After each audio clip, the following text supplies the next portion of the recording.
What's up, ladies and gents? My name is Zach, and today we're going to talk about getting ready for the Battle of Azeroth expansion. Just when you thought it was safe to put your feet up, we're going back to war, and we need to get ready. This video will provide you with my top 10 tips to get your characters prepared.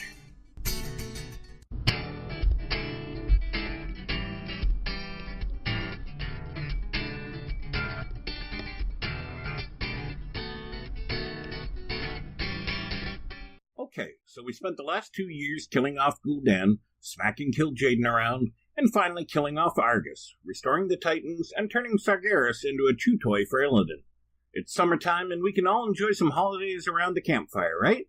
Sylvanas definitely thought so. Now we're going back to war. So what can we do to get ready? Well, here are my top 10 tips to do just that. Number 1, turn on War Mode. I know a lot of you aren't fans of PvP, but hear me out. Activating War Mode, which must be done in Orgrimmar or Stormwind, puts you into a version of Azeroth where all enemy players are fair game. In exchange for the higher chance of dying, the XP you get will go up by 10%. As well, the skills you choose in your PvP talent trees will be available against PvE mobs. During the initial leveling rush, as you travel through the 3 Alliance or Horde territories, it's unlikely that you'll even run into players from the other side. Why?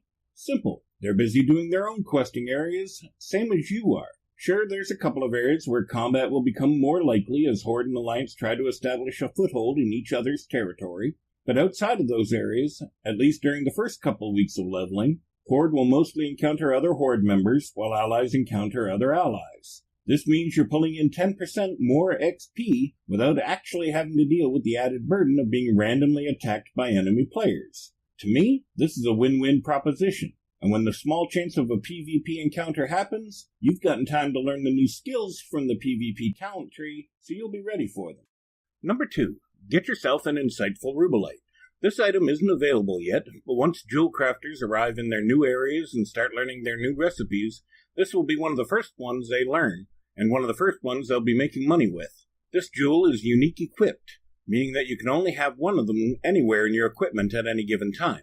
Having one socketed will give you a 5% boost to all XP. Its recipe will be taught by instructors in Zandalar and Kultiris. I do recommend placing it in high-level armor other than your chest, shoulders, or head, as you'll be getting Azerite armor for those slots soon enough. Number 3. Track down your local guild vendor and buy yourself a set of guild battle standards. Your guild must be level 25, and you must be at least friendly with your guild to buy all 3. Guild battle standards give an extra XP, honor, and reputation boost for any guild member standing within 100 yards of it. The cheapest one at 150 gold is the Banner of Cooperation. It provides a 5% bonus and will last 15 minutes. The second one is the Standard of Unity. This one sells for 200 gold, but will provide a 10% bonus and also lasts 15 minutes. The most expensive one is the Battle Standard of Coordination and costs 300 gold. It provides a 15% bonus and lasts the same 15 minutes as the first 2. So, for 650 gold total, you get all 3 banners, which you can rotate as you go. Find an area with lots of mobs for your quests in it, drop a banner down, and reap the XP. This only works when killing monsters, so dropping one at the quest giver won't help. Number 4. Slow down and read the quest. The reason I have played Warcraft since Azeroth was invaded by orcs is that Blizzard tells stories better than any other company in the world. Nobody has been able to keep a narrative running for over 20 years like Blizzard has. It will also make sure that we're doing what the quest wants us to do, so we don't waste time doing the wrong things that don't advance the story. Blizzard wants us to get to the endgame content that we all look forward to, but they also keep a narrative going that people have cared about for more than 2 decades, and BFA is no exception. Social media is all abuzz with players declaring for one side or the other. Allied players are enraged at what Sylvanas did. Horde players are divided between unwavering support for the Banshee Queen or questioning her tactics like Sourfang. Meanwhile, the world continues to bleed Azerite, and we're going to spend the next couple years unfolding this amazing storyline step by step, quest by quest, for days, weeks, and months to come. Number 4, get mobile. Just like in the last 2 expansions, we won't be able to fly until it gets unlocked by the Pathfinder achievements. But there are several things you can do to help get around this problem. The first of these is to load up on Goblin Glider Kit. These are available from any engineer or on the auction house. These let you jump off any high place and gently glide for up to 2 minutes. These are going to be especially valuable for Horde players, as the Great Temple in Zandalar is huge and multi-leveled. Being able to leap off an edge and float to your desired level, or to get a head start towards whatever quest you're doing, will be invaluable. Some classes have their own slow fall mechanics. Mages have slow fall, and priests have levitate. The downside to these is that once you start falling, you're stuck going in a straight line in whichever way you were facing. They can't be steered. Demon hunters have their double jumps and their glide ability, but the goblin gliders have a much longer range than those wings, so they may be of value even to demon hunters. And lastly, BFA takes place on islands. This is especially true for the Alliance. Having a water walking mount will be incredibly valuable. I recommend the Azure Water Strider, which can be purchased from Nat Pagel at his fishing enclave in the Krasarang Wilds. Hopefully you're already exalted with him, but if you're not, fishing up the right fish for bonus reputation shouldn't take you more than a week. Number 5, stay in the field. Nothing kills the leveling experience like having to run back to town because your bags are full. There's a couple of things you can do to help alleviate this. Firstly, empty your bags before launch. If you're like me, you've got a bag full of Legion gear, herbs, potions, and assorted junk that suddenly just became irrelevant. Unless you've got a severe emotional attachment to that stack of fell slate, dump it on the auction house, sell it to a vendor, or at least put it into your bank or void storage until later. Secondly, get yourself one or more of the vendor mounts. There are 2 in the world of Warcraft, the Traveler's Tundra Mammoth and the Grand Expedition Yak. The Mammoth can be purchased from May Francis in Dalaran. It sells for 18,000 gold and comes with 2 vendors riding a shotgun. You can sell your excess baggage to either one, and one of them can even repair your gear. You can also eject the vendors and carry 2 other players as passengers if you so desire. The Grand Expedition Yak can be purchased from Uncle Big Pockets at the Grummel Bazaar in Kunlai Summit of Pandaria. He's a lot more expensive at 120,000 gold. Again, it comes with 2 vendors, another general goods vendor, but the second, however, is a fully equipped transmogrification station, so you can put on that new piece of gear and keep your badass look. If these are too pricey for you, you can purchase the 2 pets known as the Guild Page and the Guild Herald from the guild vendors. Economically priced at 300 and 500 gold each, they will let you buy assorted guild merchandise and sell your excess items. These do have a 4-hour cooldown, however, so make it worth your while. Number 7, rethink your legendaries. For the next little while, we aren't going to be facing raid bosses. We're going to be killing hundreds of little things for quest rewards. So having raiding legendaries equipped is no longer needed. There are, however, a few legendaries that will make the leveling process smoother and easier.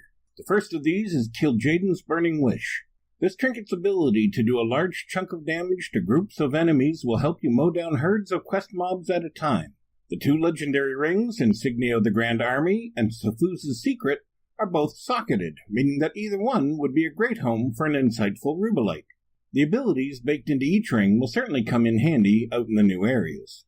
If you're currently wearing legendaries in your head, neck, chest, or shoulder slots, I definitely recommend finding replacements, as these will be taken up soon enough by the Heart of Azeroth neckpiece and Azerite armor.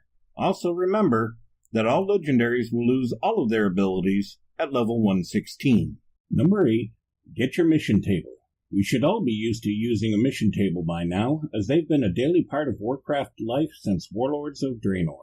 Battle for Azeroth will be no different in this regard, but the mission tables have changed somewhat.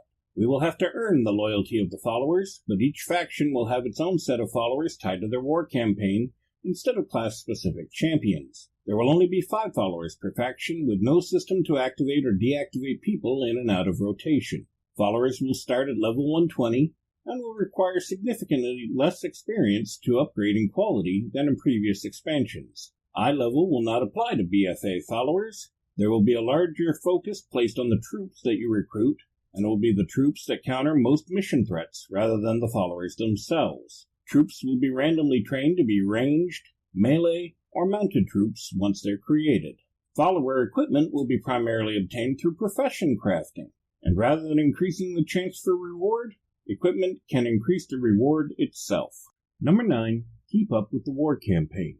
Much like Legion had its Order Hall campaigns, Battle for Azeroth will have a set of quests tied directly to advancing the war. The war campaign began with the Battle of Lordaeron scenario. When you reach Kultiris or Zandalar, you should get your first quest in the war campaign fairly early. Each faction's war hall is found on a ship. The Horde ship is located at the docks in Dazoralor, while the Alliance ship is at the docks in Boralis at the Tradewinds Market. You must gather 100 war resources to complete the first quest and start the war campaign. Keep an eye out for rare mobs and treasure chests as you travel, as both of these can reward you with war resources. Once you have the 100 resources, you can turn in the quest and begin using your mission table.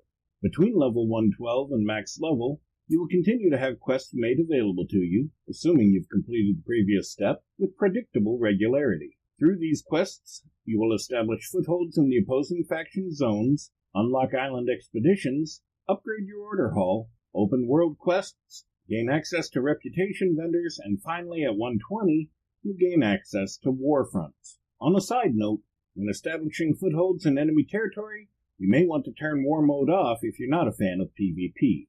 As you can see, there's lots to do, so you don't want to fall behind. Number 10, General Tips and Tricks. Everybody's leveling experience will be unique. That's part of what makes World of Warcraft great. None of us play it exactly the same way. There are a variety of little things you can do to help the process along. If you haven't settled on any professions yet, consider the gathering professions. Mining, skinning, and herbalism are all useful, whether for funneling materials to your other characters, guildmates, or friends, or for simply making gold on the auction house. And each node that you gather earns you more XP. Keep your eye out for rare mobs and treasure chests. The Heart of Azeroth neckpiece will grow more powerful as you gather more Azerite. The more powerful the Heart of Azeroth grows, the more benefits your Azerite armor pieces will give you. Unlike the previous expansions, in Battle for Azeroth, I recommend against vendoring unneeded armor and weapons. Instead, save them for the Scrap-O-Matic 1000 and the Shredmaster Mark I. Players can use these machines to scrap armor and weapons, destroying the items in exchange for some crafting materials. These machines can be found in each new Horde or Alliance capital for their respective factions to use. Questing is a lot of fun, but the one thing that makes it even better is doing it with someone else. Find a friend, a guildie, or a kindred spirit, and take off into the wilds together. I'd like to thank Hazel from HazelNutty Games. I've learned a lot from her channel, both about Warcraft and how to make YouTube videos in general. Do yourselves a favor and check out her channel. It's time to go to war against the opposing faction. With these tips in mind, we'll be battle-ready and field-tested in very little time at all.